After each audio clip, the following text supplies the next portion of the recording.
Bom, vamos lá. Então, boa noite.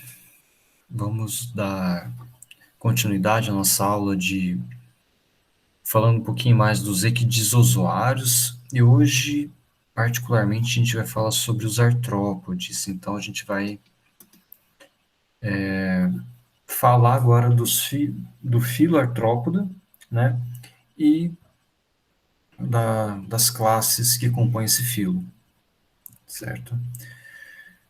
Bom, então, quando a gente está falando de artrópodes, a gente já deu uma contextualização, já contextualizou o assunto na nossa última aula. A gente fez a relação dos artrópodes com os outros grupos, os outros filos, né?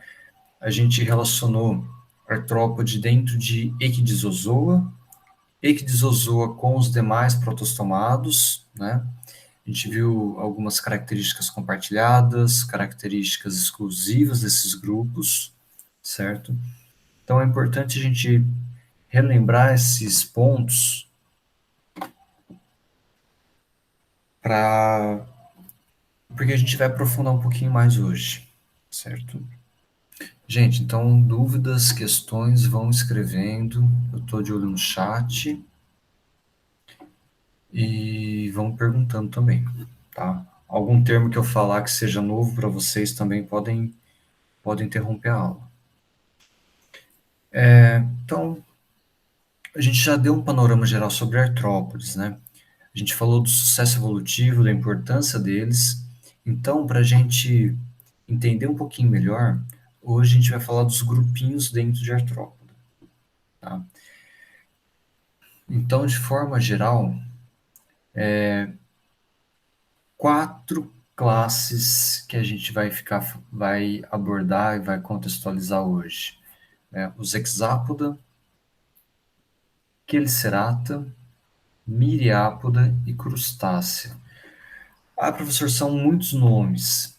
Eu confesso que desde semana passada já estou trazendo vários nomes novos para vocês, só que hoje eu acho que eles são um pouquinho mais comuns, né? A gente já vai conseguir relacionar os nomes diferentes com os grupos que eles representam, certo?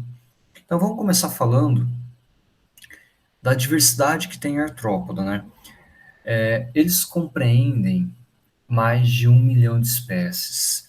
Então, artrópode é um grupo de grande sucesso evolutivo. Esse sucesso evolutivo está representado pela grande diversidade de espécies, uma riqueza muito grande de formas, de padrões, né? E a gente encontra espécies de artrópodes em todos os ambientes possíveis, né? Das profundezas oceânicas até o topo da maior montanha. Então, a gente encontra esses animais em todos os ambientes, todos os hábitats e com uma diversidade comportamental e morfológica bastante grande, né? É importante a gente falar que grande parte deles tem uma capacidade de dispersão bastante grande, né? Essa dispersão se dá em grande parte pelo pequeno tamanho. Então, de forma geral, não é via de regra, mas comparando-se com outros organismos, com outros animais, principalmente com os mamíferos, os artrópodes representam um grupo de pequeno porte físico, né? Pequeno tamanho. Então, quanto menor o tamanho, mais fácil é do animal se disperso. Então, é mais fácil dele se dispersar pelo vento ou se dispersar de forma ativa também. Por exemplo, batendo as asas, correndo e pulando. E então, nesse sentido, a capacidade de voo é um ponto bastante importante. Aí eu pergunto para vocês: todos os artrópodes têm a capacidade de voar? Apresentam asas? Quem são os artrópodes com asas?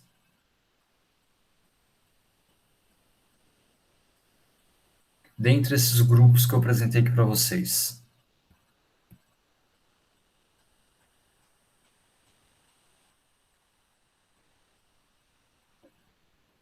Alguém já viu aranha voando? Caranguejo? piolho de cobra.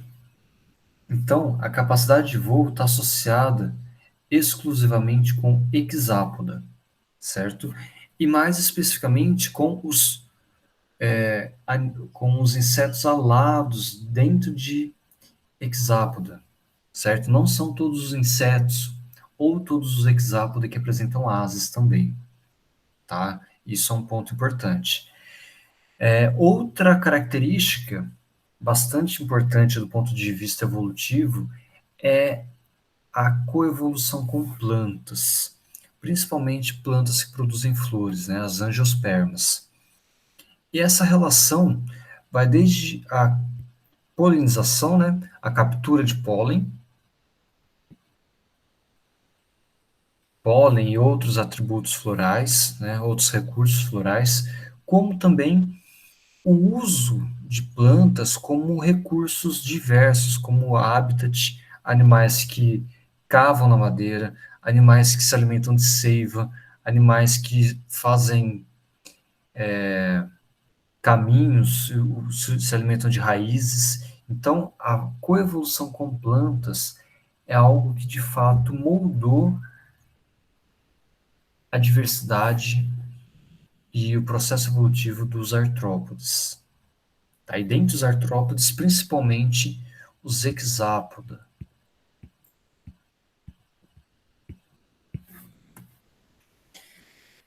Então, quando a gente relaciona os artrópodes, a gente tem que falar de uma grande importância ecológica. Primeiro de tudo, eles são importantíssimos na ciclagem da matéria orgânica. Então, a matéria orgânica depositada sobre o solo, ela, ela é convertida muito mais rapidamente em nutrientes, em matéria orgânica decomposta, pela ação de artrópodes, né? Dentre esses artrópodes, a gente pode citar assim, facilmente formigas, cupins, né, ácaros, que atuam na degradação dessa matéria orgânica. Tá? Não só celulose, mas diversas formas de tecidos vegetais em geral. Então, ciclagem de matéria orgânica são importantes predadores. E aqui eu vou citar um grupo particular, né, que seriam os aracnídeos. Porque os aracnídeos, que estão dentro do grupo dos Chelicerata, eles são predadores. Todo aracnídeo é predador, né? Então, se a gente não pode generalizar o hábito alimentar de crustáceos ou de insetos em geral, né? Isso não ocorre com aracnídeos, porque de fato todos eles são adaptados para a predação. E aí eu vou fazer um parênteses para que aqui dentro dos aracnídeos tem alguns grupos, né? Porque vocês sabem que tudo em biologia depende, né? Não tem uma regra geral que a gente consegue agrupar e colocar todo mundo dentro de um pacote bem fechadinho e falar aqui 100% de certeza que são predadores. Isso é praticamente impossível, né?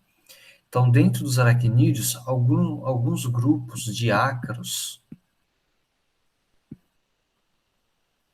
são fitófagos, tá? Mas, no geral, os demais aracnídeos não. A gente já falou da relação deles dos artrópodes com as angiospermas, com as plantas, né? E essa relação se dá pela polinização. Então, olha, é um número relativamente grande. 2/3 das angiospermas são polinizadas por insetos. Então, a hora que a gente ouve falar do sumiço, da extinção das abelhas, os Hymenoptera, vamos lá, mais um termo novo para vocês.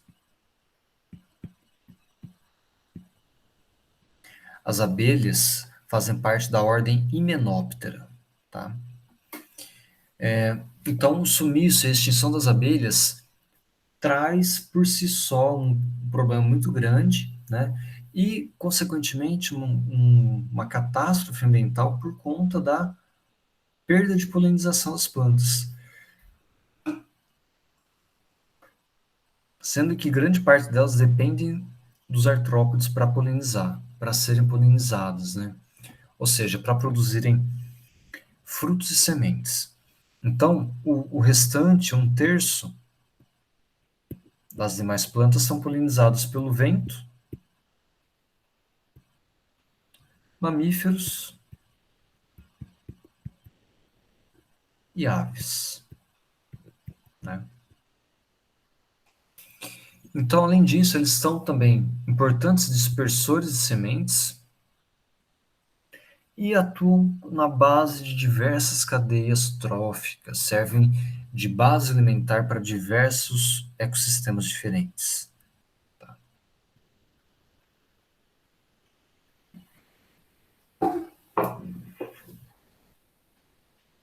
Então, a hora que a gente fala dos artrópodes, eu sempre tento trazer primeiro esse lado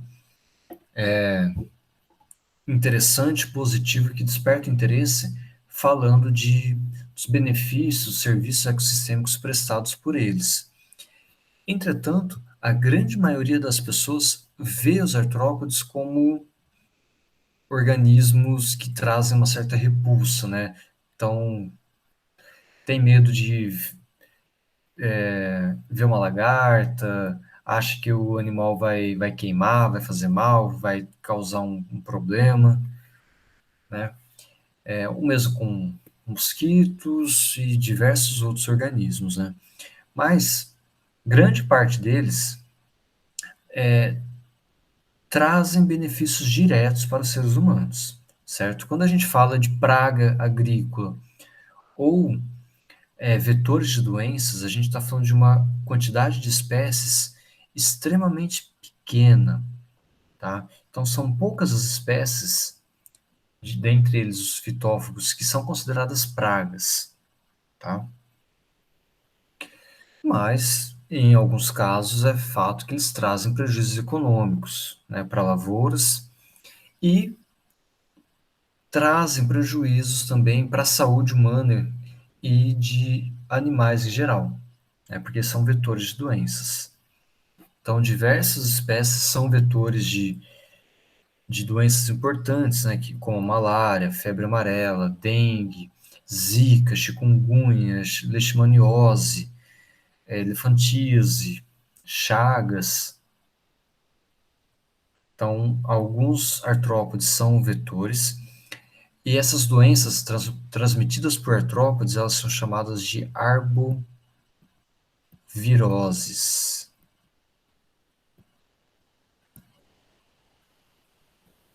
Ok? E alguns também são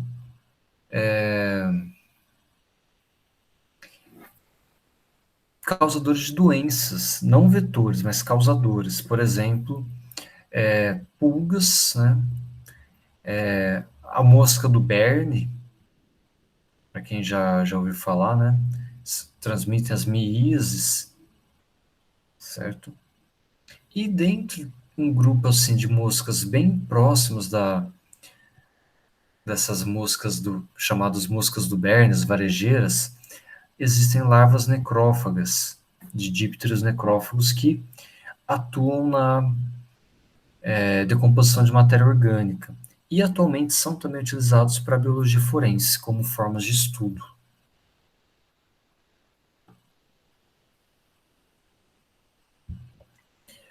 Então fiquem atentos que esse ano a gente vai ter, na semana da Bio, uma palestra sobre biologia forense também. A gente é um tema sempre interessante e esse ano acho que a gente vai conseguir ter uma palestra não sei se é palestra ou mini curso, mas vai ter um tema vai ter um pesquisador falando sobre isso, beleza? Já vou fazer propaganda aqui para vocês também.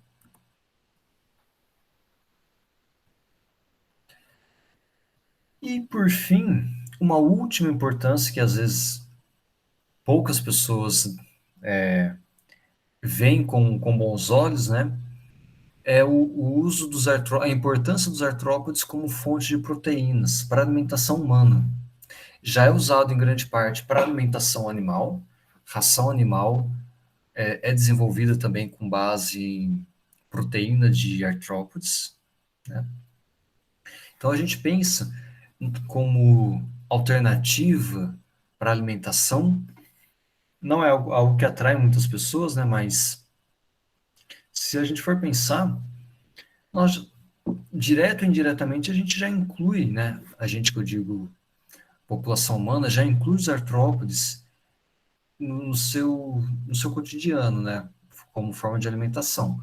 A gente não pensa mais, por exemplo, os crustáceos estão aqui dentro, né? Então,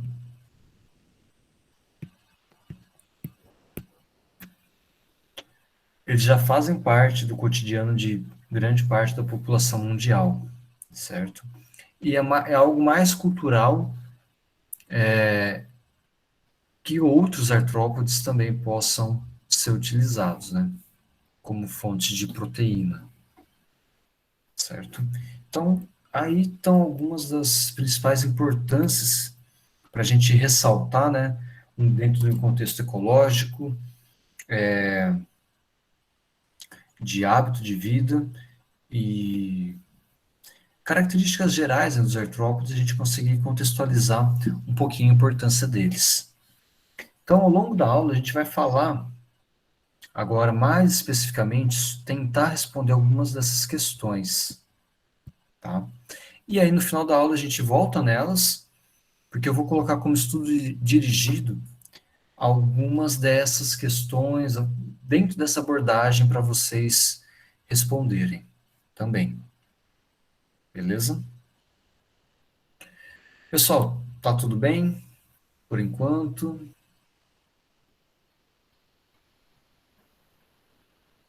Estão acompanhando de boa?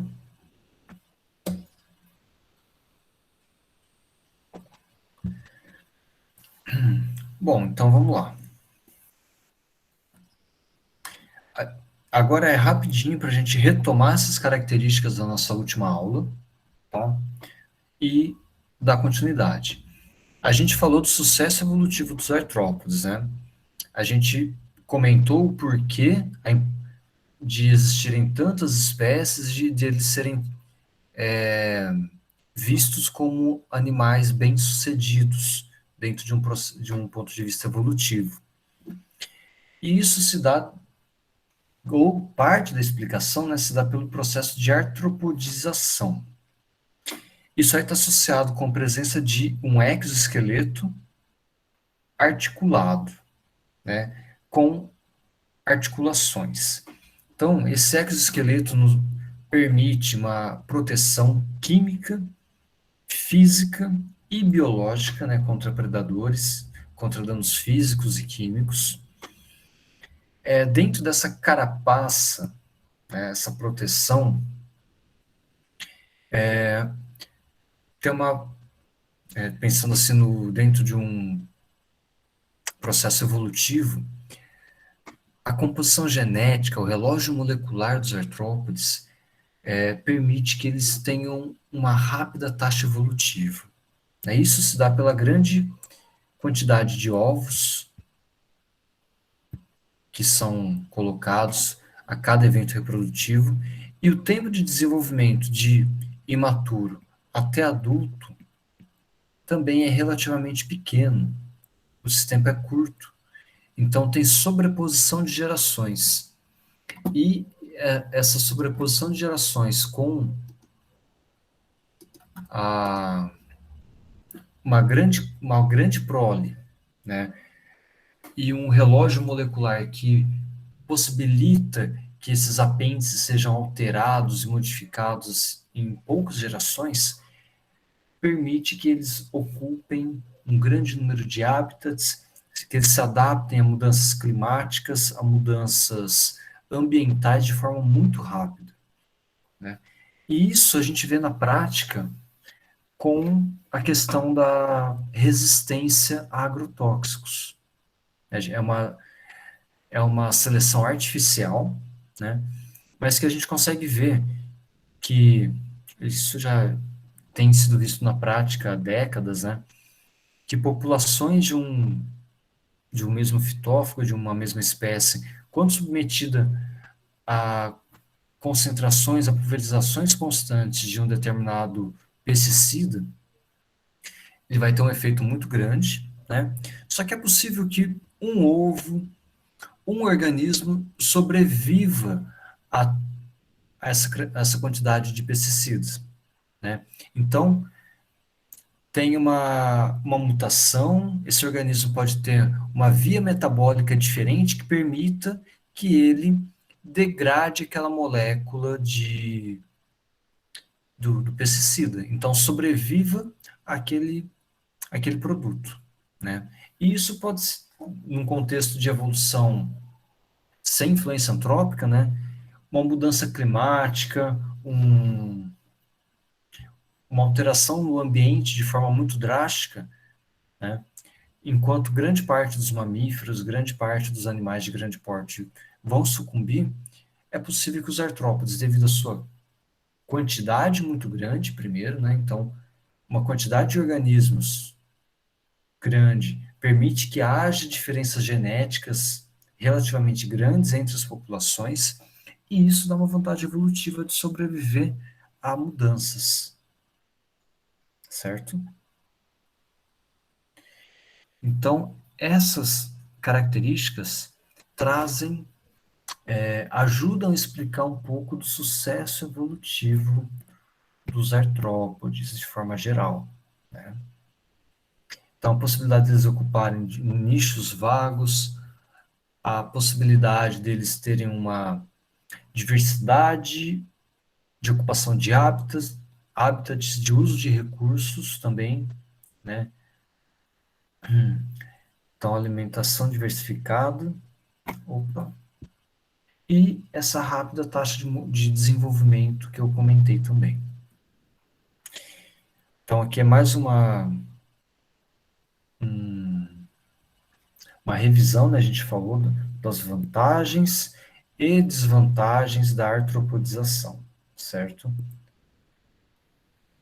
Então, estão aí para vocês relembrarem, não vou ficar repetindo novamente, certo? Então, quando a gente vai falar de origem e evolução de artrópodes, a gente tem que começar a relacionar quem são os artrópodes e como que eles se relacionam também dentro do filo, tá? Isso aqui é importante porque o trabalho final de curso, né, desse componente, vocês vão ter que apresentar uma filogenia com base em alguns grupos que eu e o Luiz vamos passar para vocês. Então, vocês vão ter que montar um cladograma com base nesses grupos, tá? Então, a hora que a gente pensa em artrópodes, a gente tem que entender quem que são os grupos de irmãos dentro de artrópoda, tá? Então, a hora que vocês olham para essa filogenia aqui, o que que vocês conseguem compreender de informações aqui dentro? Quem que é mais próximo de quem e por quê?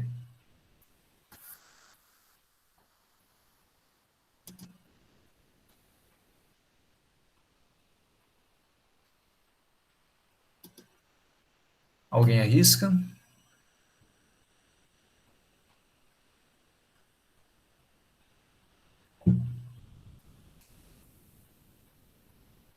Um inseto, um hexápoda, ele é parente mais próximo de um crustáceo, de um miriápode ou de um aracnídeo?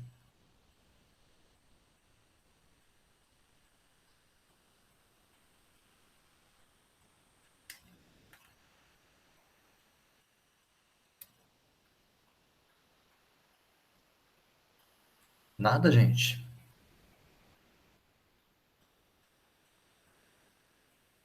Bom, conseguimos ver aqui.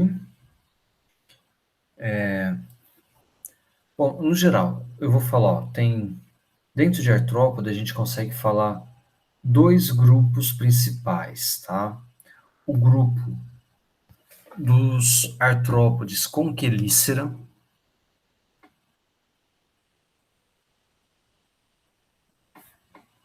certo? e o grupo dos artrópodes com mandíbula.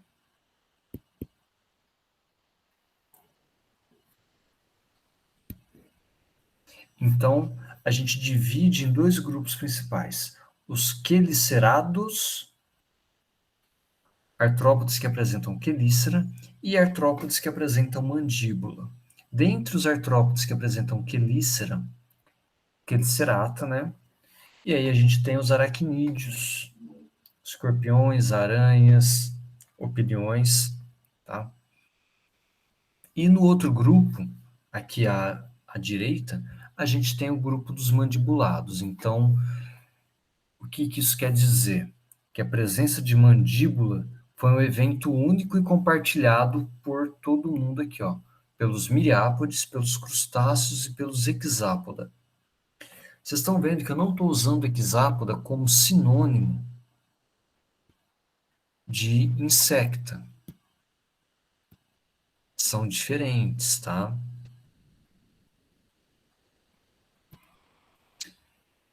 Opa. Então, inseto está dentro de hexápoda, mas eles são coisas diferentes, tá bom? Beleza, então a gente tem os animais com quelícera de um lado e os animais com mandíbula do outro. O surgimento da mandíbula é um evento evolutivo importante, compartilhado por todo mundo aqui. Beleza? Então, de um lado a gente tem os animais com quelícera e animais que perderam antenas. Ou seja, a presença de antenas é uma característica basal compartilhada por todos os demais artrópodes, tá? Mas aí, o ancestral que deu origem aos quelicerados, ele tinha perdido a antena dele, certo? É uma característica que não está compartilhada dentro de quelicerata. Importante. Então, todo mundo dentro de mandibulata tem antenas. Tanto que alguns deles gostam tanto que tem até duas antenas, ou melhor, dois pares de antenas. Tá? E aí, a gente está falando de crustáceos. A maioria dos crustáceos tem dois pares de antenas. Beleza? Então, ó, a gente consegue ver algumas características que são compartilhadas e outras que são exclusivas. Por exemplo, miriápode perdeu olho composto. Não tem olho composto. Olho composto está presente aqui, ó, em crustáceo e hexápoda. Inclusive, tem uma característica que une esses dois grupinhos, tá? Então, a gente pode falar de modo geral que os crustáceos, aqui por essa filogenia, a gente vê que eles são considerados grupos de irmãos, né? Então, olhando para cá, a gente fala, hexápoda é grupo irmão de crustácea. Beleza. Mas na maioria dos artigos mais recentes, os crustáceos eles são tidos como um grupo parafilético, tá? Ou seja, crustáceo é um apanhado de diversos grupinhos que estão aqui, ó, saindo daqui de dentro, tá? Inclusive um desses grupos que está saindo de dentro é a hexápoda. Então, nos artigos mais recentes falam que hexápoda é um crustáceo, tá? Mas aí a gente tem características importantes, sinapomorfias que sustentam o clado hexápoda, tá? Então, crustácea é um grupo parafilético,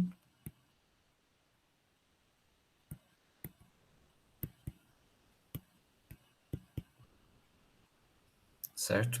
Enquanto que os demais, tanto hexápoda, miriápoda e quelicerata, têm grande suporte para serem grupos monofiléticos. Tá? Essa relação entre crustáceo e hexápodo ela é uma relação relativamente recente, descoberta recentemente através de análises de DNA. Tá? Eu já disse para vocês, né, que quando eu estava na graduação, os artrópodes eram considerados um grupo próximo evolutivamente de anelídeos. E isso já mudou muito, né? E já está bem estabelecido que são grupos bem distantes. Tá? Na minha época de graduação também, Miriápoda era tido como um grupo irmão de Hexápoda, por compartilhamento de características morfológicas, por exemplo, espiráculos.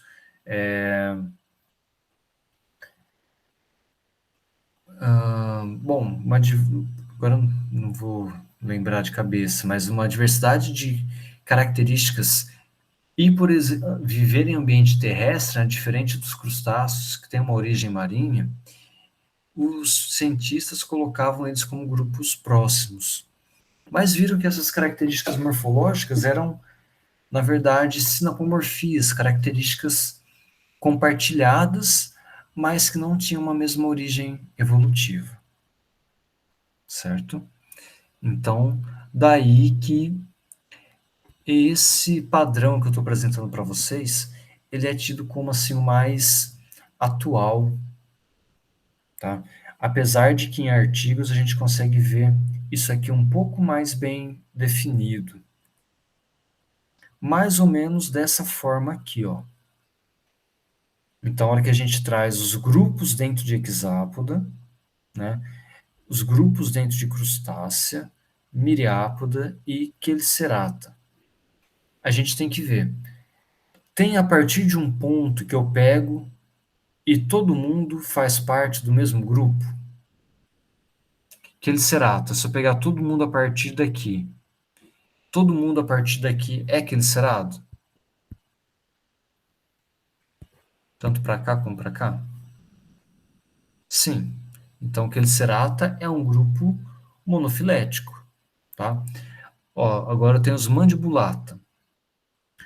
A hora que eu pego a partir daqui, todo mundo é miriápode?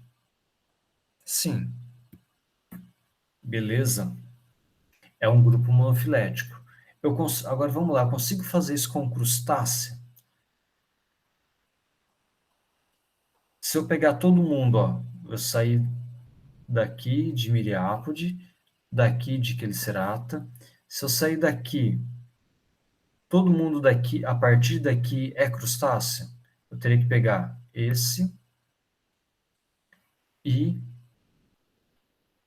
todo mundo para cá. Opa, aqui eu já estou entrando em hexápoda. Então, para eu pegar crustáceo, teria que incluir esse ramo, esse e esse. Tá vendo? Eu não consigo ter uma única origem que eu falo, todo mundo a partir daqui é crustáceo. Porque se eu fizer isso a partir daqui, eu vou incluir também hexápoda. Se eu fizer a partir daqui, eu vou deixar de fora esses outros aqui. Então, por conta disso, a gente não consegue confirmar a monofilia de crustáceo. Quem é crustáceo? Todo mundo tido como tetraconata, menos hexápoda. Ó, hexápoda eu tenho uma origem única, um único raminho que dá origem a todos os hexápodes. Certo? É complexo, gente? Deu para entender um pouquinho essa ideia de monofilia, parafilia?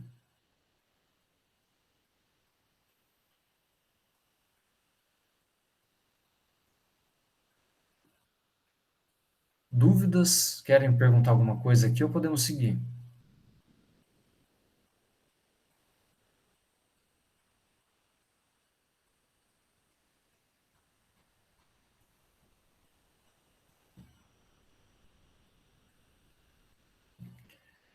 Bom, seguimos então. O momento para tirar dúvida é agora, tá, gente? A gente falou então, na última aula, a gente começou a falar da tagmose, né? Tagmose é a divisão corporal, lembram? Então, é a união de segmentos que tem uma função semelhante, tá? Então, eu consegui olhar para o bicho e conseguir organizar ele em partes de acordo com os seus segmentos. Então, por exemplo, nesse hexápodo aqui, eu tenho segmentos semelhantes que fazem parte do tórax,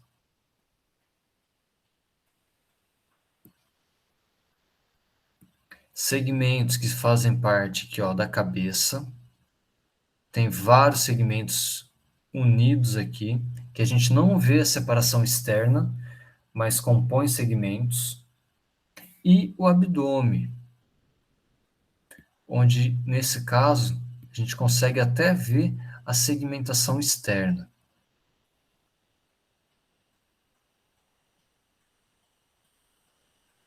Então, essa é a tagmose típica de um hexápoda. Lembram? E aí a gente consegue dividir em cabeça, tórax e abdômen. E lembram também que a gente falou que essa parte aqui, quando tem o tórax mais o abdômen, quando ela não é diferenciada, isso daqui eu chamo de tronco.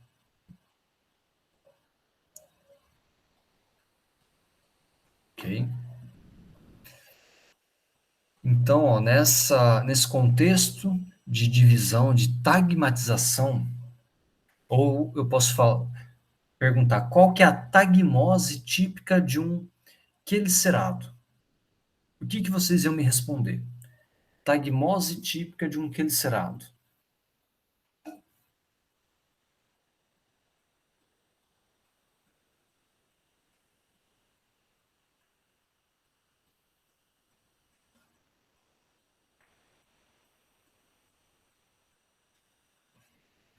Eu posso falar que a tagmose de um quelicerado corresponde à presença de um cefalotórax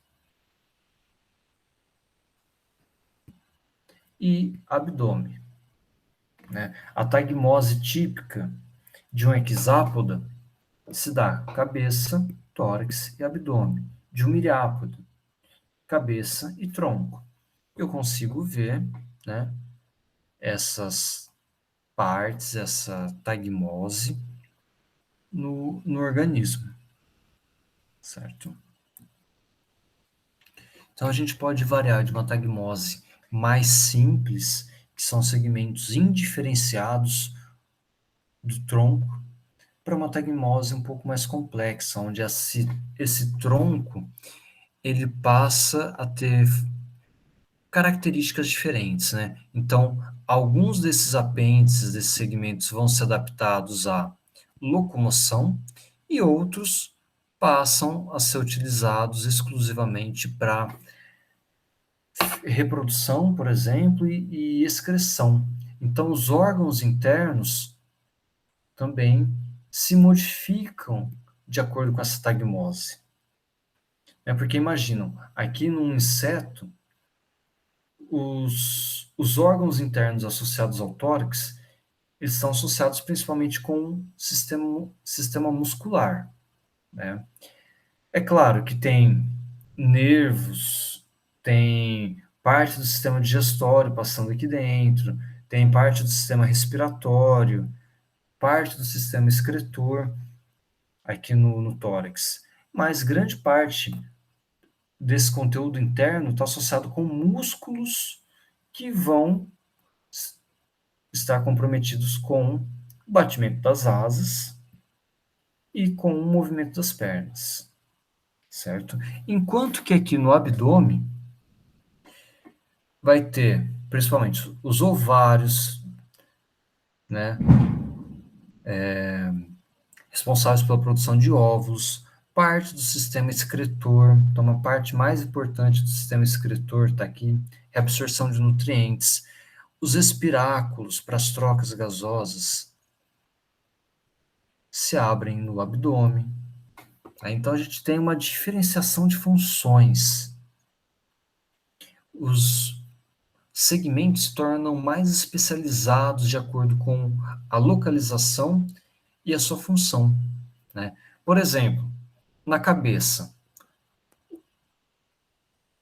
o que que esses segmentos da cabeça, no que eles estão especializados? O que que vocês acham?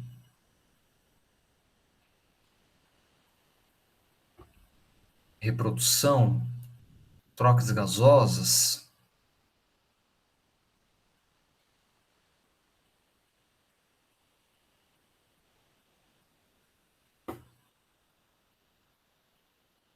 Na cabeça se acumula grande parte de nervos sensoriais, né? Então tem um sistema sensorial, sistema nervoso é bastante desenvolvido e vai estar associado com os segmentos da parte cefálica.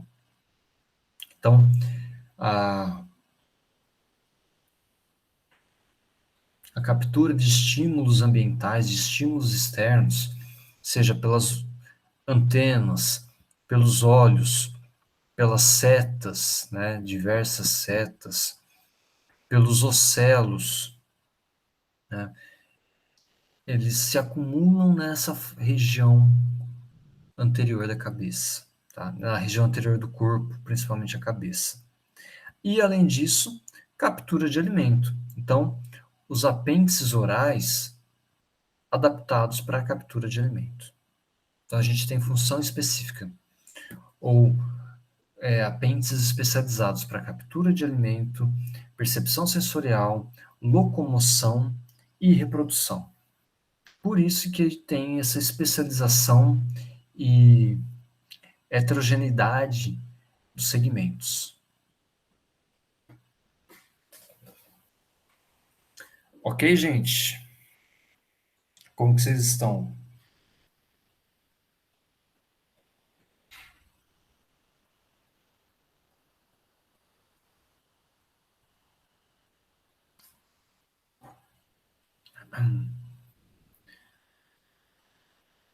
Ok. Então, agora a gente vai começar a falar um pouquinho dos grupos, das classes dentro de artrópoda. É claro que eu vou dar uma passada assim bem geral, mas é importante para vocês contextualizarem e verem um pouquinho, entenderem um pouco mais de cada grupo, tá? Vamos começar então pelos quelicerados. Acredito que você já, quando a gente fala de quelicerado, esse termo talvez não seja tão comum para vocês, mas a gente acaba meio que tomando quelicerata como sinônimo de aracnida.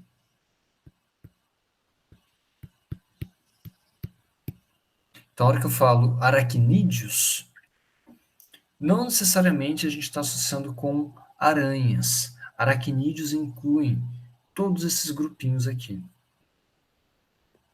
Escorpiões, aranhas. Além disso, ácaros, né, correspondem também aos carrapatos. Os pseudoescorpiões, Riccinule, todos eles são ordens dentro de Chelicerata. Amblypyge, Solifuge, Opiliones, Schizômida, Palpígrade, Urupige e Escorpião. Tá? 11 ordens no total. E o grupo, ou os grupos mais diversos dentro dos aracnídeos e dos quelicerados, de forma geral, são as aranhas e os ácaros. E, assim, praticamente todas as espécies são terrestres. A gente tem, no caso de algumas espécies de ácaros que são aquáticos inclusive de ambiente marinho, e pouquíssimas espécies de aranhas aquáticas. Existem espécies de aranhas que submergem e podem estar associadas a ambientes aquáticos, mas a aranha aquática, que passa assim, grande parte da vida debaixo da água, se eu não me engano, é uma ou duas espécies apenas. Os opiniões são demais mesmo, eles são muito legais. Tem mais umas fotinhas aqui para a gente ver eles. Acho que a maioria das pessoas olha para um opilião e vê uma aranha. Então é bem comum, sim. Talvez vocês já terem visto opilião na vida, mas não sabe que é um opilião, tá?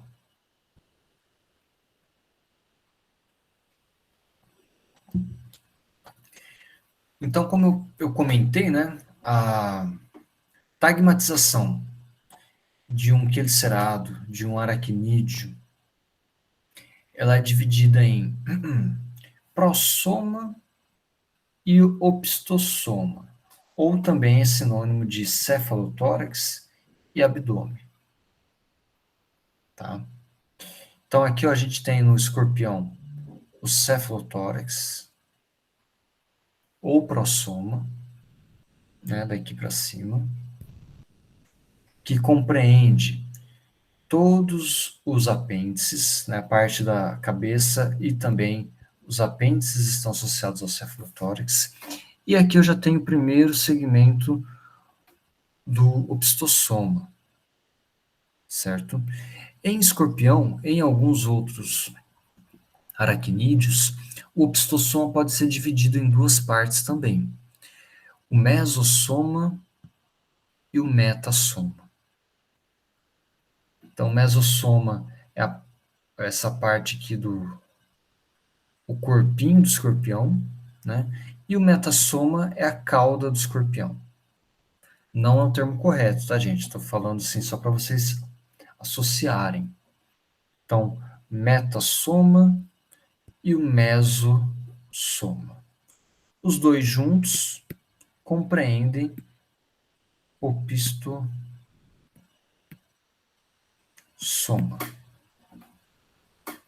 Beleza? Então, a gente consegue ver aqui, né, as divisões do corpo do escorpião. E numa aranha, ela não tem a divisão do opistosoma, então é só prossoma, ou cefalotórax, e opistosoma, ou abdômen. Beleza? Ó, então tá aqui algumas fotos para vocês associarem o nome ao indivíduo, tá? Ó, como a Gabi comentou, dos opiniões, eles estão aqui. Para quem vê, pode pensar que é uma aranha, né? Praticamente todos esses organismos eles estão associados ao ambiente da serrapilheira,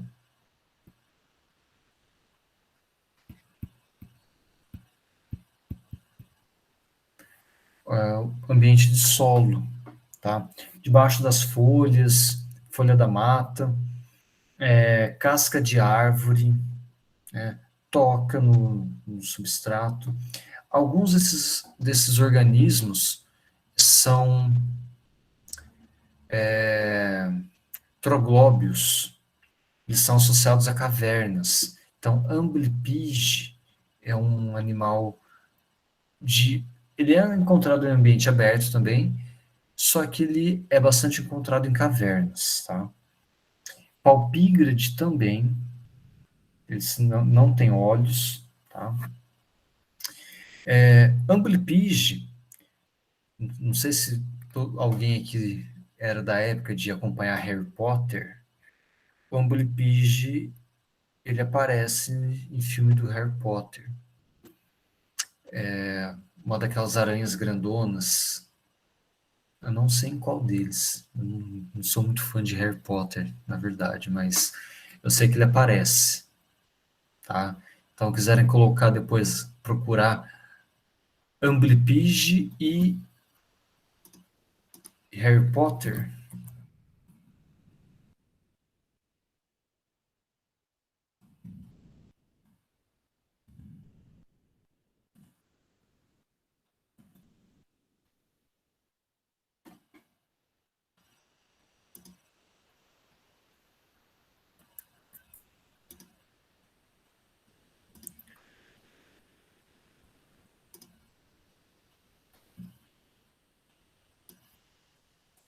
Rapidinho aqui, só para mostrar para vocês.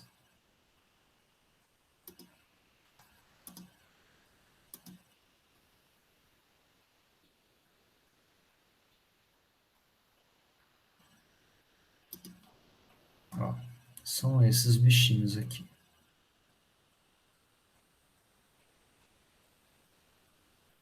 Como a Laura falou, deve ser do cálice de fogo, tá? Entretanto, né, apesar de eles serem meio assustadores, né, pelo tamanho, eles são animais inofensivos, eles não são venenosos. Desculpa, vou colocar para compartilhar minha tela de novo.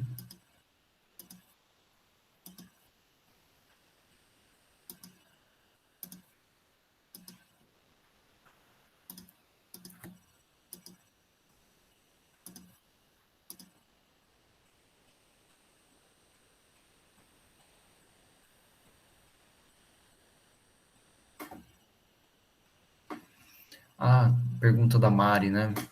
Dos pseudo-escorpiões. Eles são chamados pseudo-escorpiões porque eles parecem escorpiões por conta do pedipalpo, né? Mas eles não têm o que seria a parte do metassoma com o aguilhão, certo? Eles são muito pequenininhos, tá? Os opiliões, eles têm um tamanho relativamente um pouco maior, tá? Uropige, eles são conhecidos como escorpião vinagre, tá? Eles possuem um cerco, uma estrutura aqui, né? Só que não inocula veneno, tá? Eles não têm glândula de veneno associada. E eles têm glândula que produz um tipo de ácido, um ácido acético. Então, quando eles vão ser atacados por predadores, eles tentam se defender e liberam um odor de vinagre. Então, daí que vem o nome escorpião vinagre, para os uropige. Eles têm os pedipalpos bastante desenvolvidos para utilizarem como garras raptatoriais, né? Então, tanto os uropige como os amblypige têm esses palpos modificados aqui, ó, né? E aí, lembrando que todos os aracnídeos apresentam um par de pedipalpos e um par de quelíceras, tá? Então, aqui, ó, do pseudoscorpião, a gente está vendo o pedipalpo dele. A quelícera está aqui, ó, tá?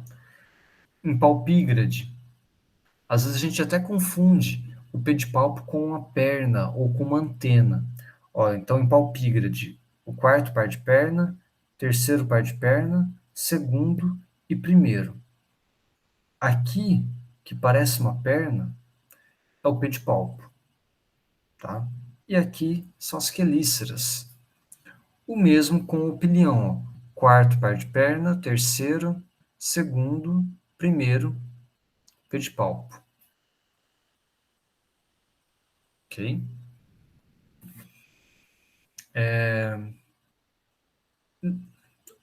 Praticamente que esses grupos eles não têm uma diversidade muito grande em número de espécies, com exceção de ácare, né?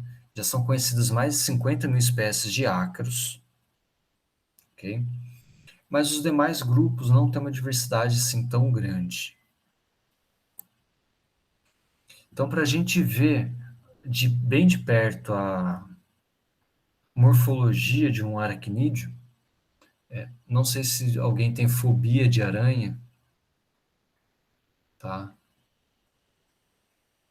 Mas esqueci de avisar, né? Que às vezes alguém pode se impressionar com a foto assim bem de pertinho, mas espero que ninguém tenha. Então, os escorpiões, a gente vê a quelícera deles aqui, ó. Então, lembra a poã de um caranguejo, tá? A quelícera de um escorpião é uma quelícera biarticulada, tá? Então, ele faz o quê? Ele usa a quelícera para dilacerar sua presa e a cavidade oral está aqui embaixo, tá? Com exceção dos opiliões, todos os demais aracnídeos só se alimentam de líquidos. Então, eles se alimentam apenas de líquidos. Os opiliões são os únicos aracnídeos e quelicerados que conseguem se alimentar de partícula sólida. Beleza? Então, ó, a gente tem a quelícera, o pedipalpo do escorpião. Aqui, ó, os olhos, aqui na lateral da cabeça. Então, 3 pares de olhos. Olhos simples, olhos que não formam imagem. A visão dos escorpiões e dos aracnídeos, de uma forma geral, a visão é pouco desenvolvida, tá? A exceção é o grupo das aranhas. Beleza? Então, os olhos simples e ocelos, ou matídeos, né? Aqui em cima dos escorpiões. Agora, nas aranhas, ó, a gente consegue ver a modificação das quelíceras. Ó, a quelícera da aranha é tudo isso daqui. Tá? E a gente vê aqui a peçonha. A peçonha é por onde a aranha inocula o veneno nas suas presas. Tá? As aranhas, de forma geral, têm a visão bastante desenvolvida, sim, Mari. Tá? Algumas espécies, é claro, talvez não tenha tanto, mas de forma geral a visão das aranhas é bastante desenvolvida, sim. E o número de olhos pode variar também, né? Essa aqui, por exemplo, ó, tem aqui um, dois, três, 4 pares de olhos, certo?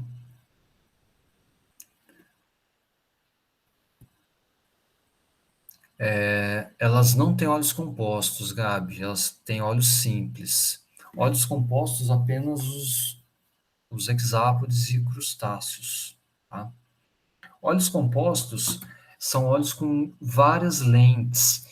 Então, a hora que a gente vê o olho de uma mosca, por exemplo, a gente vê aquele olho cheio de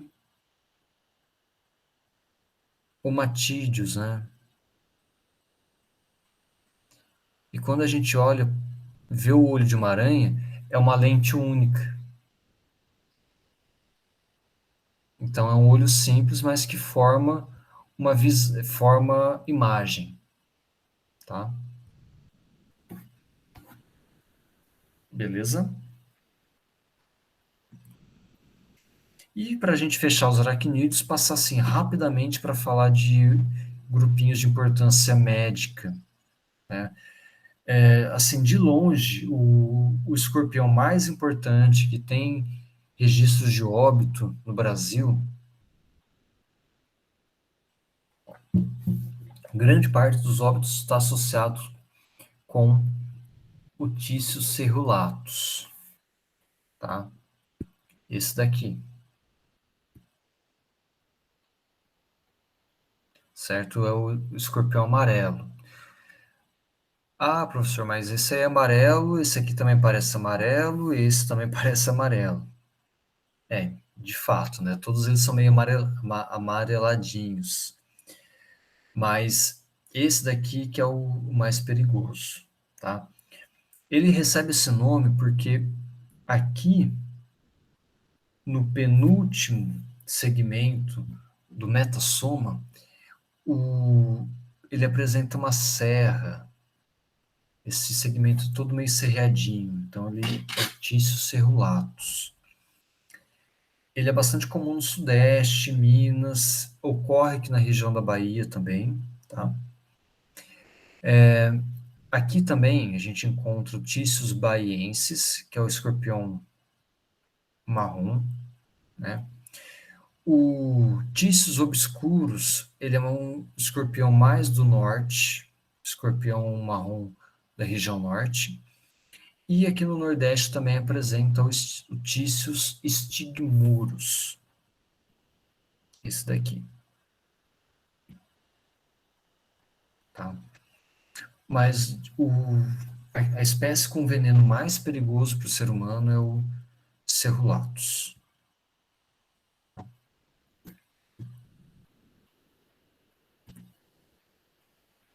E as aranhas,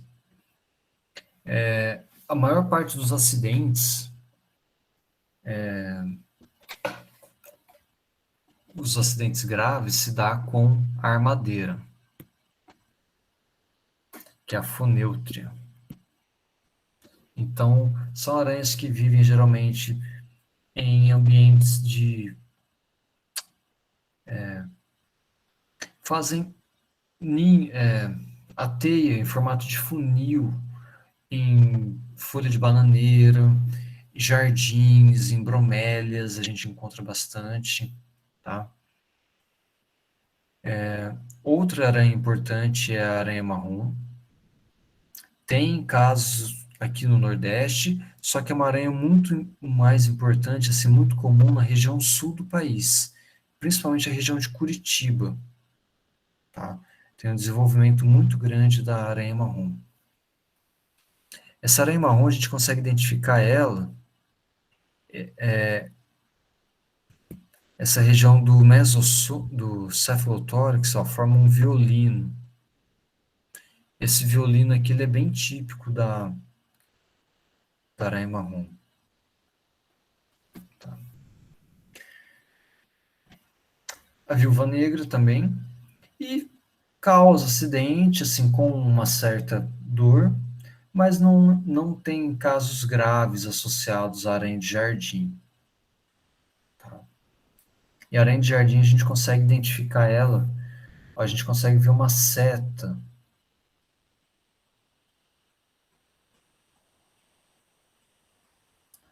no abdômen dela.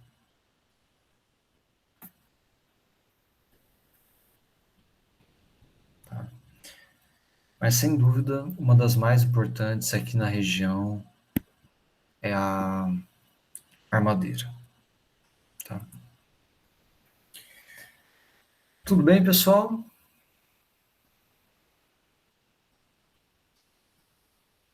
Aracnídeos, beleza? Ó, então vamos passar agora pelos outros grupos, rap- rapidinho. Um minuto só, gente.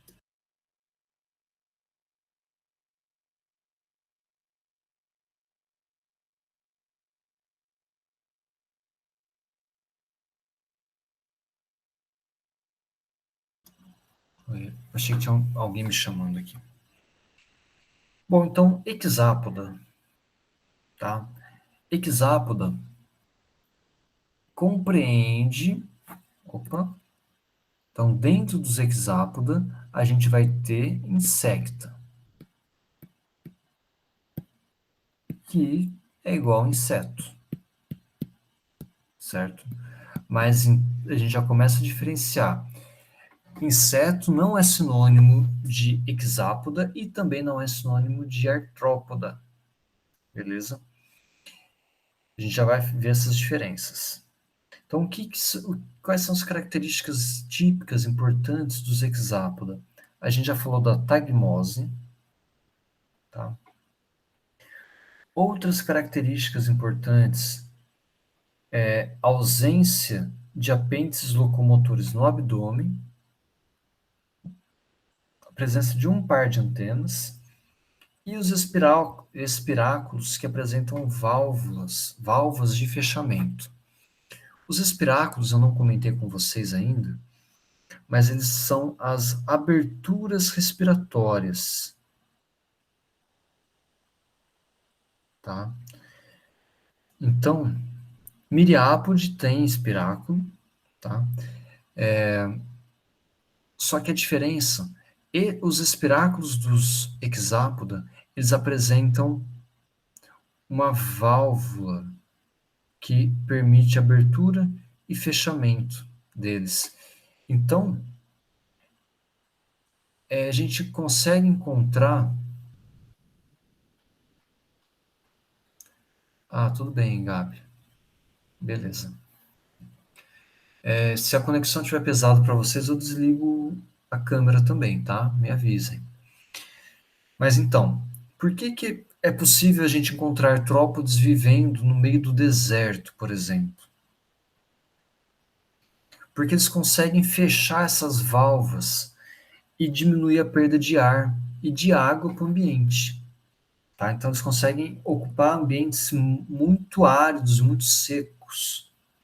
Tá? E essas válvulas, elas ficam geralmente aqui, ó, nessa região do abdômen.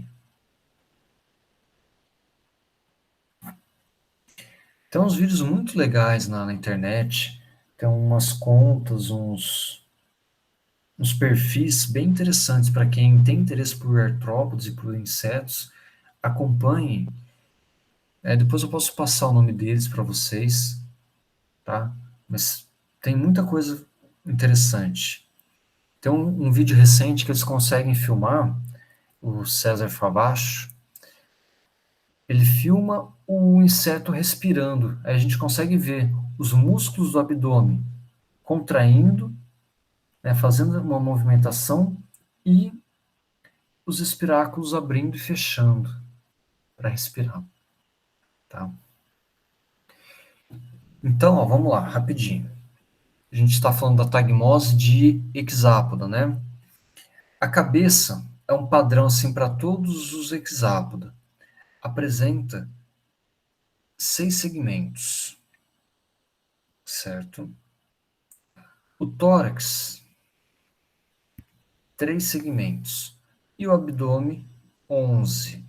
Então, inicialmente, cada um desses segmentos contava com um apêndice. E esses apêndices foram modificados ou perdidos ao longo do tempo. Tá? Os segmentos do abdômen foram todos perdidos. A gente não vê perninhas aqui no abdômen.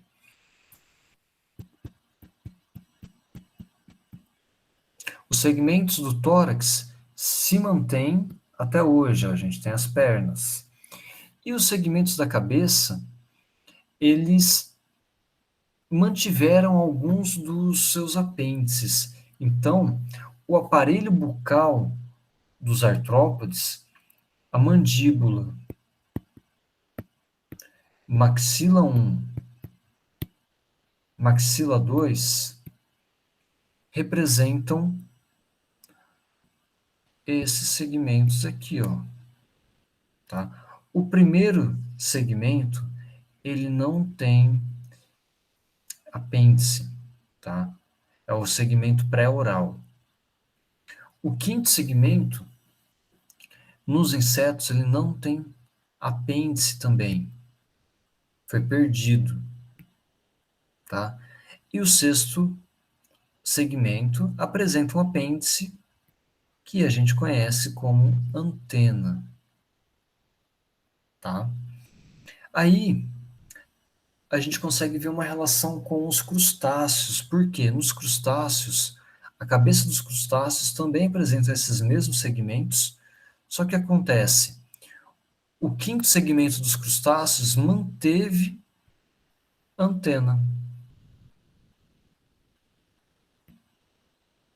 Então, a gente consegue ver dois pares de antena em crustáceos, porque o quinto e o sexto segmento da cabeça mantiveram os seus apêndices, enquanto que insecta, né, hexápoda, perdeu esse apêndice de um dos segmentos da cabeça.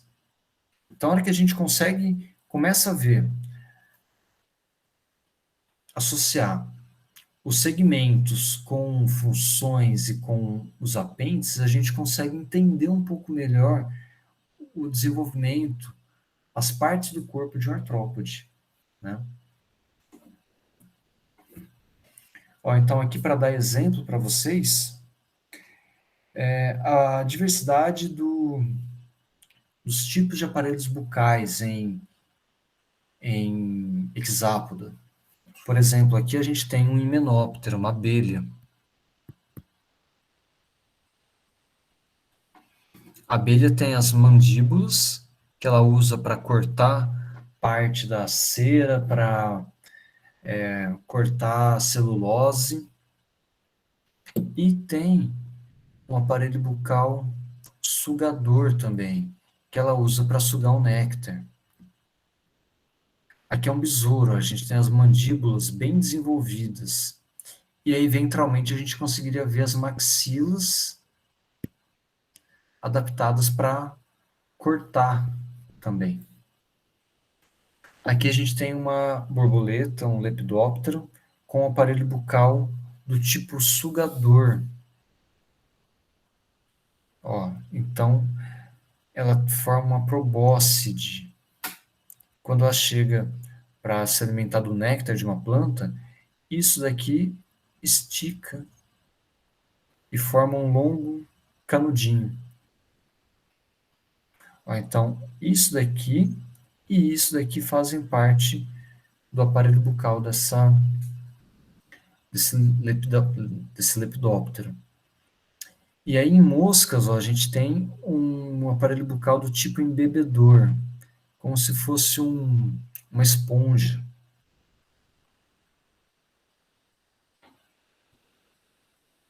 A mosca pousa no alimento e meio que fica lambendo esse alimento e se alimentando dele, né? Algumas chegam até a secretar saliva que vai liquefazer o alimento para facilitar a absorção. Então a gente consegue ver as antenas em formatos bem diferentes também.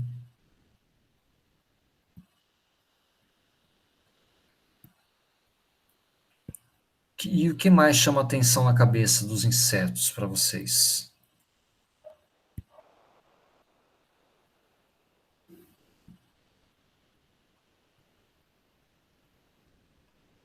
O que mais que vocês estão conseguindo ver de interessante aqui na cabeça?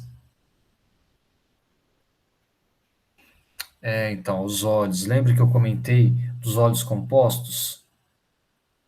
Ó, cada pontinho desse aqui é um omatídeo. Ó, a gente consegue ver bem, né, diversos milhares de omatídeos. Ó, eu falei também das setas, né, os pelinhos, as cerdas sensoriais, né? E aqui a gente tem os ocelos também, para detectar variação na luminosidade. Ó, então aqui é a parte da cabeça. Vários órgãos para detecção sensorial e alimentação, né? Aí mais alguns exemplos. A gente, ó, uma vespa, a gente consegue ver super bem os ocelos. Uma odonato, né, uma libélula, Tá super legal aqui os omatídeos. Aqui é uma larva de quironomídeo.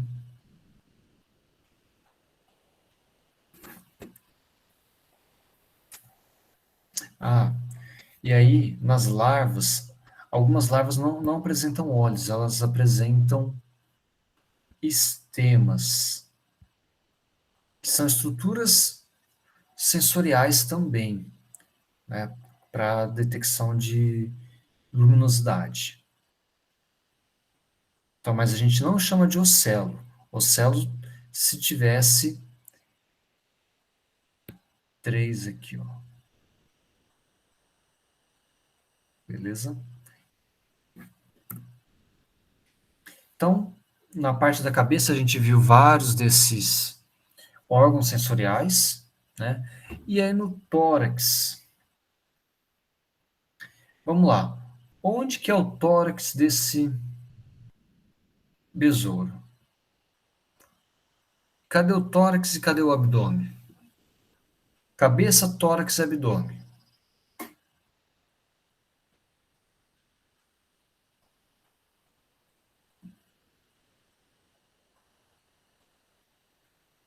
Conseguem mostrar para mim onde que tá?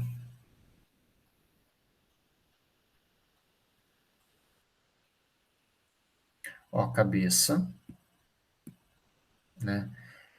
Dorsalmente, a gente não consegue identificar o que é tórax e o que é abdômen, porque o tórax, ele tem um segmento e aí dois segmentos acabou o besouro.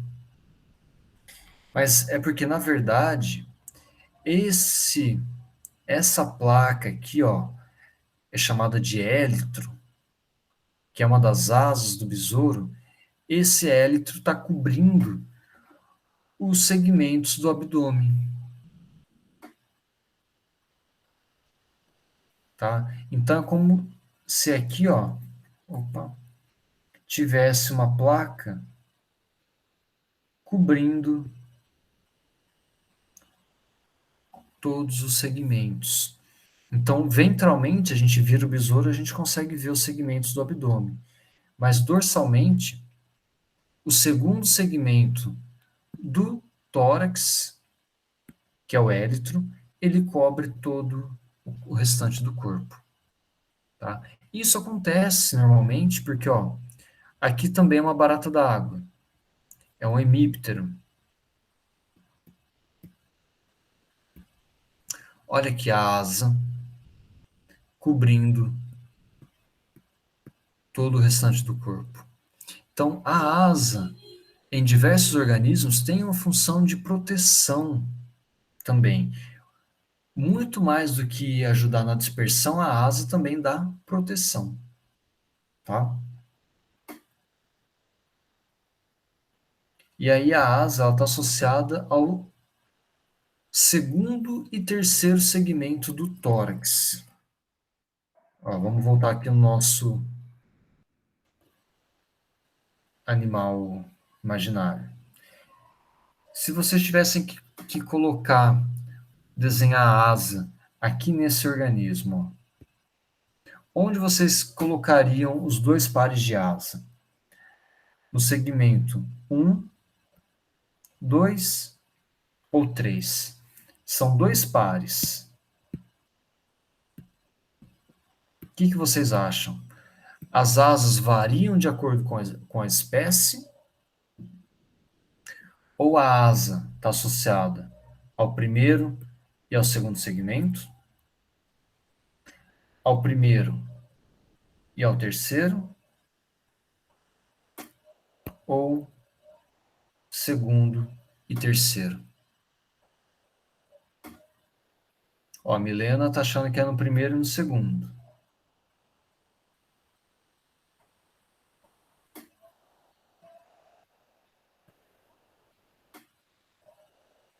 A Ana acha que varia. Depende. É, Ana, dessa vez o depende não serve.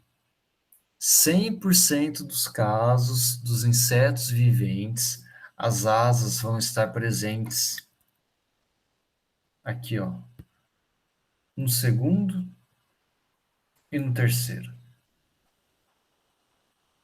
tá? Vamos lá. Ó, primeiro segmento do tórax é livre, não tem asa. O segundo tem a asa aqui. E cadê o terceiro com o segundo par de asa? O segundo par de asas ele está dobrado aqui dentro. Então, a hora que o besouro abre o élitro, o segundo par de asas desdobra e aparece, tá? Ó, aqui no hemíptero, o primeiro segmento do tórax sem asa. O segundo tem a asa. E o terceiro, a hora que ele abre essa asa, vai aparecer. Beleza? Aqui também, ó, cabeça, primeiro segmento, que se estende um pouquinho. Ó, tudo isso daqui faz parte do primeiro segmento do tórax. Primeiro segmento, primeiro par de perna. Segundo segmento, segundo par de perna. E essa asa está associada aqui. Terceiro par de perna, o segundo par de asa dele está aí junto. Ó. Agora a gente consegue ver as asas abertas. Ah, a Mari perguntou o que são essas bolinhas. Que bolinhas, Mari? Em qual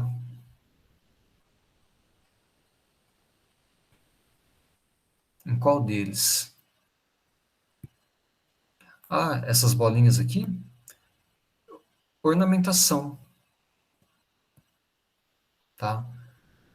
Nada, uma coloração diferente só, tá?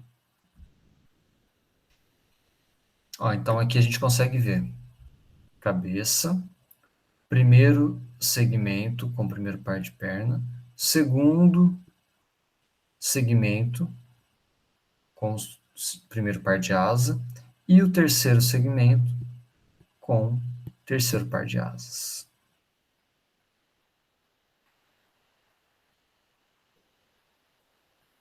Beleza? Isso aqui, ó, são as escamas da asa de uma mariposa, de um lepidóptero, na verdade, né?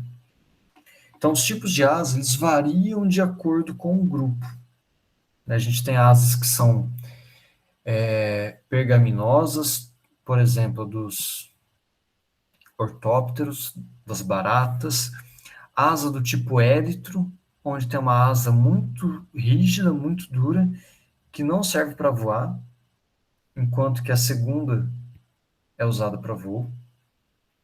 Asa membranosa, né? E asa do tipo hemiélitro, como essa daqui. Parte dela é muito rígida e dura e parte é membranosa.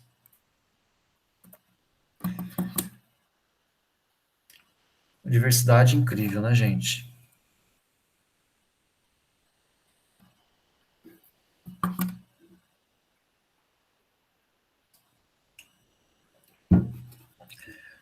Ó, então, recomendo vocês participarem do componente de Zoologia 2, tá? Eu não estou ofertando esse componente no recesso, porque para quem vai para biologia, né, claro, é um componente obrigatório. E aí a gente faz a montagem da caixa entomológica, a gente vê essa diversidade de artrópodes bem de perto, tá? Fica muito mais interessante fazer o componente todo de forma prática do que a gente ficar mostrando fotos, certo? Então espero que ano que vem a gente já consiga retomar as atividades presenciais. Beleza? Então, passamos pelos hexápoda, pelos quelicerados, e agora a gente vai para a crustácea e miriápoda. Mais um pouquinho a gente fecha a aula de hoje. Então, crustáceos, quando a gente pensa em crustáceos, a gente pensa em animal marinho, né? E isso não está errado, porque 90% das espécies dos crustáceos estão associadas ao ambiente marinho, né? E aí a gente tem algumas espécies que são semiterrestres, espécies de água doce e o único grupo de crustáceo terrestre que completa todo o ciclo dele em ambiente terrestre é o tatuzinho de jardim, né? Então, para quem quiser virar um vaso de ponta cabeça, uma telha, um tronco de árvore no quintal, procurem lá que vocês vão encontrar os tatuzinhos de jardim. Eles são muito bonitinhos. E aí a gente encosta neles e viram aquelas bolinhas. Então, esses bichinhos são crustáceos, beleza? Crustáceos terrestres, né? São os isópteros. Isóptera.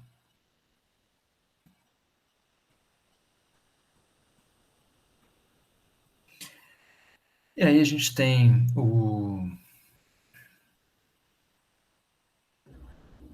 os caranguejos, lagostas, lagostins, os, os falsos caranguejos, né, que são os anomuras, e o camarão. Esqueci o nome dele.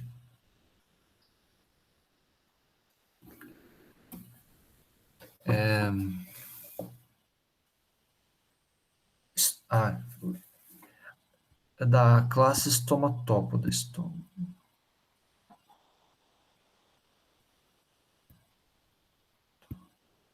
Daqui a pouco eu lembro o nome popular. É, camarão boxeador. Ele mesmo. Nossa, gente, fugiu o nome agora. Daqui a pouquinho eu lembro. Certo? Então, além dos crustáceos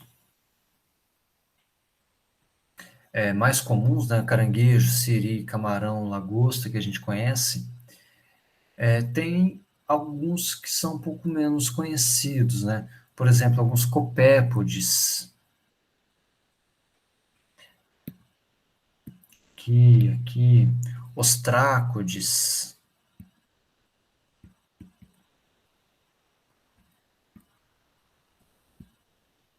aqui, esse aqui também é um ostrácoda. Ah, podem ser várias espécies, Gabi. Esse pode ser um deles. É que tem algum outro nome popular que eu não estou lembrando.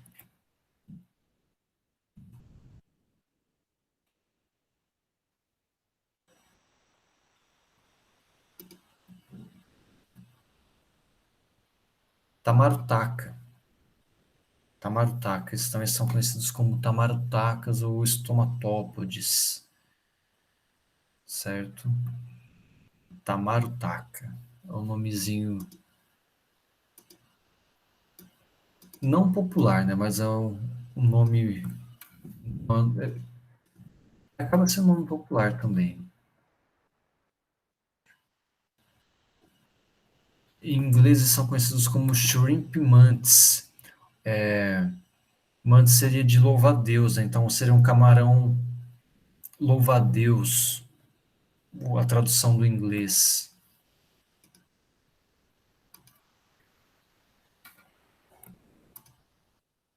Esse aqui. E aí a gente tem também entre os crustáceos cracas, né? A gente tem crustáceos sésseis, né? Cracas também são crustáceos, né? Algumas vezes a gente confunde, né?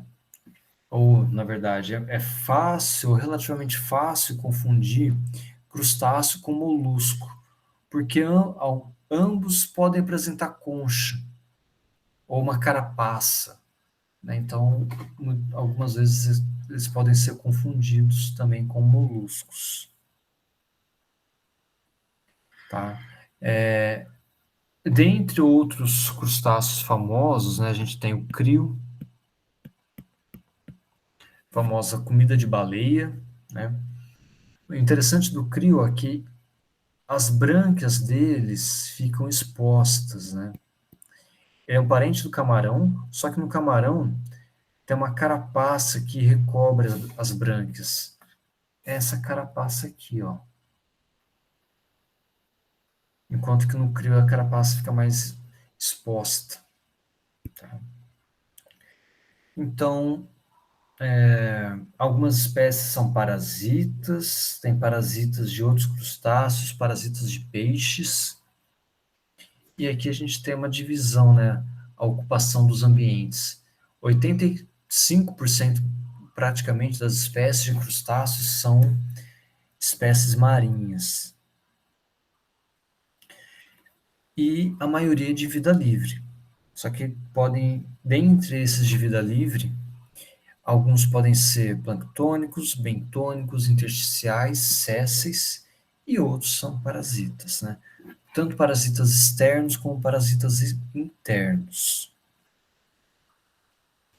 Diversidade de 67 mil, quase 70 mil espécies conhecidas, e uma estimativa de até 600 mil espécies de crustáceos, principalmente porque tem uma grande diversidade de organismos praticamente microscópicos.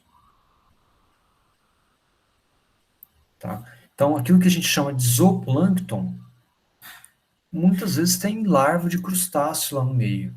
Né? Zooplâncton é um termo assim, bem genérico, bem amplo, que envolve uma série muito grande, uma diversidade muito grande de animais. Bom, a importância, uma importância ecológica muito importante, nossa, essa foi terrível, né? Importância ecológica importante. Uma importância ecológica dos crustáceos está associada com os microcrustáceos, porque eles são o elo de ligação entre cadeias tróficas, principalmente entre o fitoplâncton e consumidores secundários, né? Porque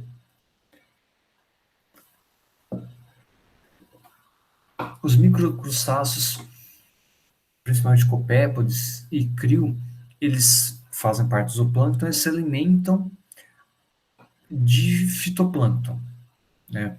E eles servem de alimento, por sua vez, para peixes um pouco maiores. Então, eles fazem a transferência da energia da base da cadeia, dos produtores, que é o fitoplâncton,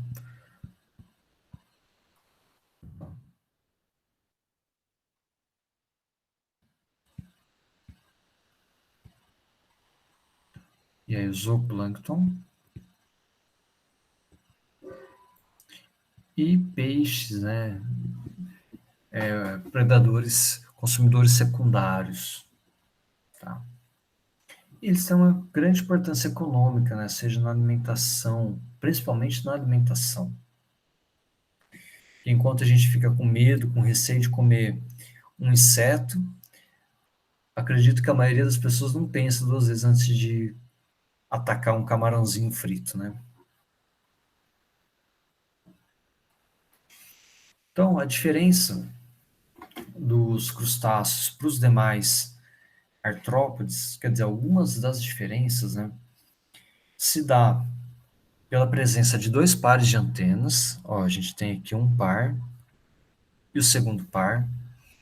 Os crustáceos também apresentam apêndices birremes,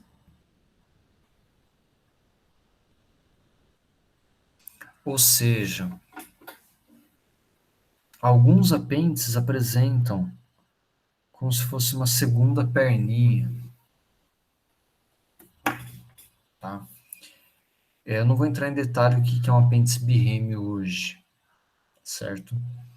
mas seria como se fosse assim, uma perninha saindo da coxa de outra perna, tá? Então, dois pares de antenas, apêndices birremes e uma tagmose relativamente variada. A gente não consegue padronizar, confirmar que a tagmose de crustáceo é exatamente essa. Assim como a gente consegue fazer em Chelicerata e Miriápode e Hexápode. Porque em crustácea, a tagmose pode ser muito variada. Então, a gente tem crustáceos divididos em cabeça, tronco, cefalotórax e abdômen, outros com cabeça, tórax e abdômen.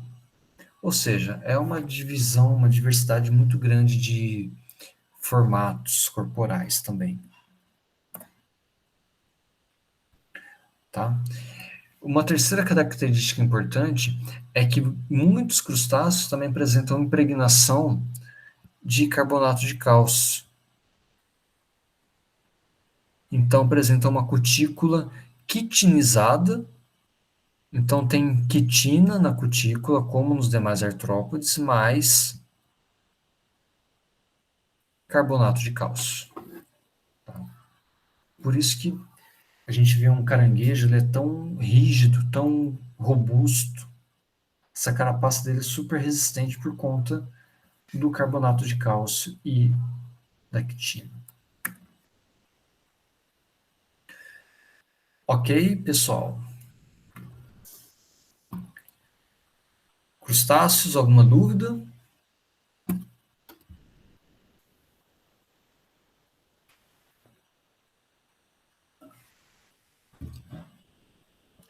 Estou fazendo de uma forma super reduzida, tá, gente?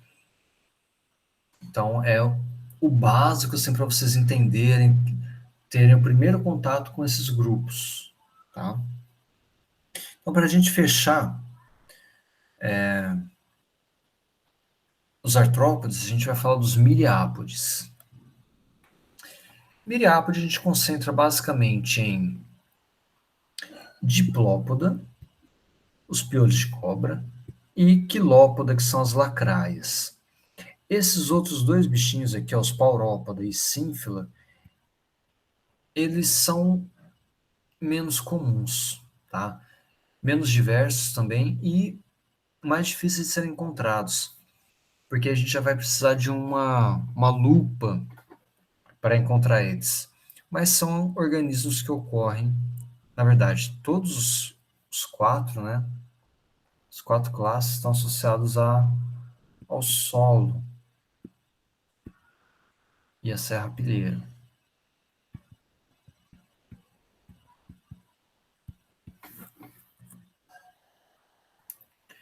Então, falar um pouquinho das lacraias. As lacraias são predadoras, tá? Então, aqui, ó, lacraia, quilópoda, são predadores. Todos eles são predadores, tá? E eles têm uma glândula para inocular veneno. Eles conseguem inocular veneno pelo forcípede. O forcípede, essa estrutura aqui, ó, é uma perna modificada. Então, isso daqui é uma perna. A glândula de veneno das lacraias está associada ao primeiro par de perna, porque ó, tá saindo daqui do tronco, tá? Então, numa vista ventral, isso daqui, ó, seria a peçonha.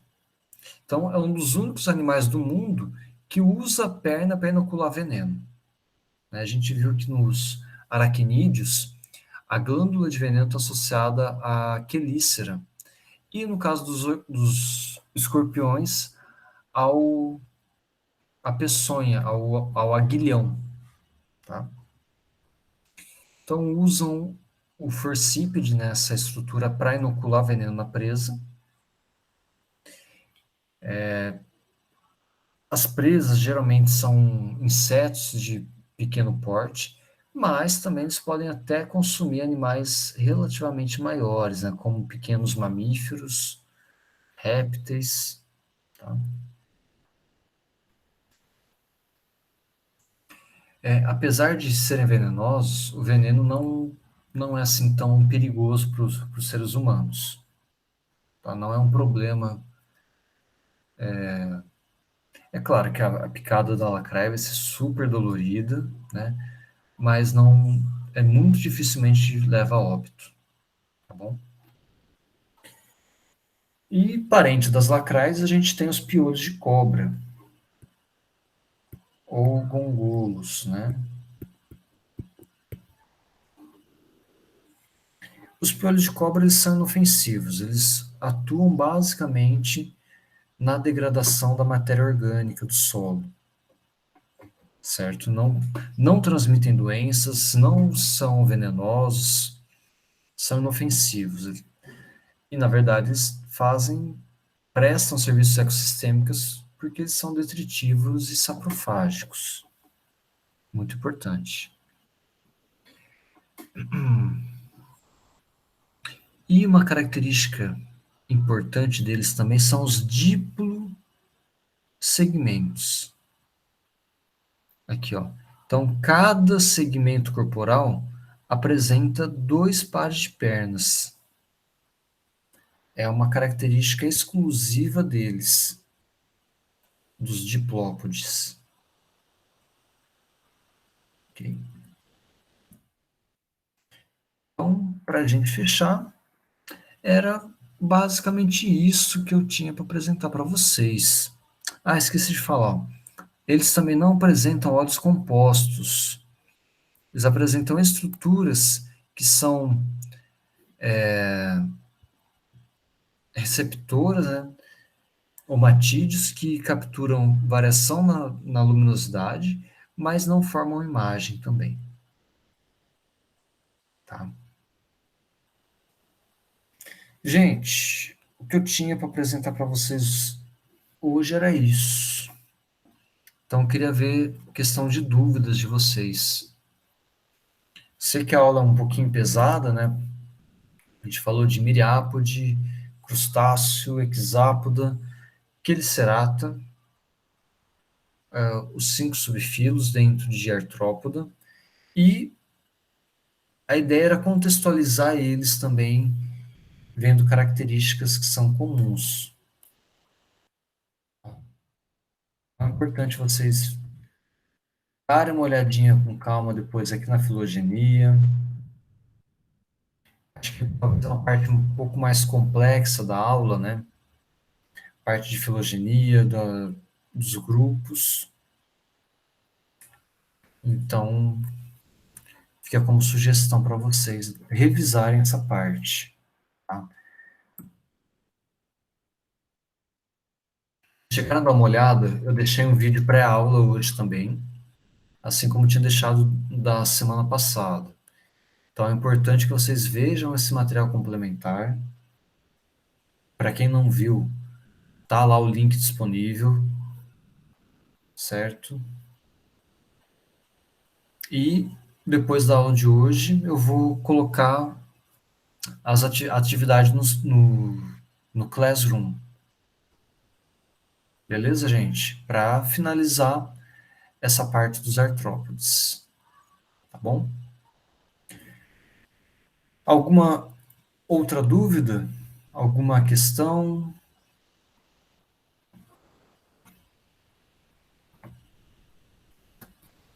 Nada mais por hoje?